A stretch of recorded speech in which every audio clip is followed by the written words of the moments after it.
May gusto lang akong i-share sa inyo. Wait lang. Ayusin ko muna yung buhok ko.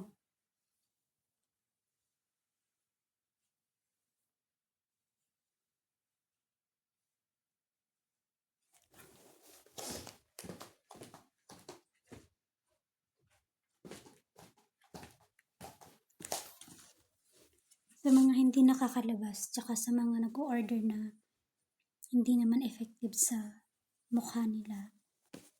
Tips ko lang to ha, pero nakadepende po sa mukha natin kung effective siya or hindi. Kasi itong ginagawa ko, nakita ko lang din sa ibang video, tips nila para matanggal yung mga pekas, yung mga itim-itim, ganyan, mga itim-itim sa mukha, tapos pimples para matanggal siya. Tapos yung iba hindi natatanggal kasi nga sensitive yung skin nila. Pag sensitive yung skin mo, yung mukha mo, hindi ko alam kung tatalab ba to sa'yo. Pero sa akin, malaking tulong to sa akin kasi yung mukha ko, iyan, yung may itim-itim.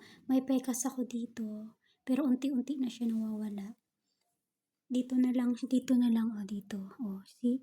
Kahit naka-beauty yan, naka-filter ng siya. Halata siya na may pekas siya dito, sa ilong ko.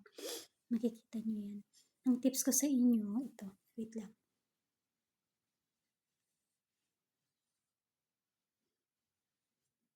Ito. Nag-mix ako ng lemon at saka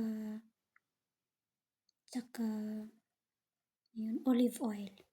Nakadepende na yan sa inyo kung may baby oil ba kayo dyan or any oil. Ganun, any oil. Pwede nyo i-mix. Lemon lang at saka oil. Lagyan nyo ng 2 kutsarang oil and then isang lemon. Tapos, ganyan nyo. See, parang krema siya pag na-mix mo siya ng maayos. Ganyan lang yung ginagamit ko guys. Wala akong ibang ginagamit sa mukha ko. Ito lang. Bago pa lang siya. Bago ko pa lang siya ginamit. Siguro 1 week ko na tong ginagamit.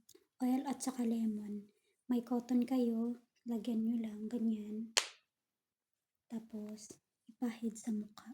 Pero, siguraduhin nyo talaga yung may mga pekas. Sa akin dyan.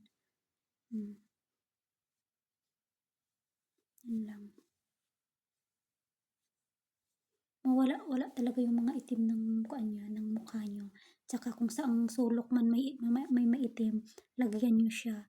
Dapat maintain nyo. Pwede nga siyang 3 times a day kasi wala siyang effect sa mukha. Pero ako, sobrang tamad ko kasi kaya gabi lang akong gumagamit nito. Effective siya sa akin. Sobra.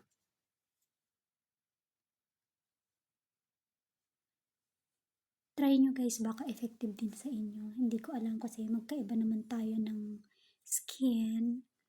Tsaka, depende kung hiyang kayo or hindi.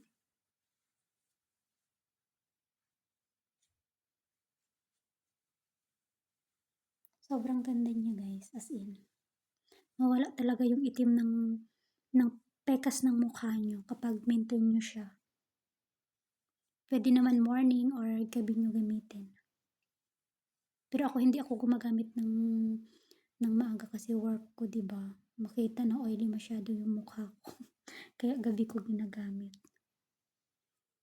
Ayun lang. Thank you so much. Sana makatulong.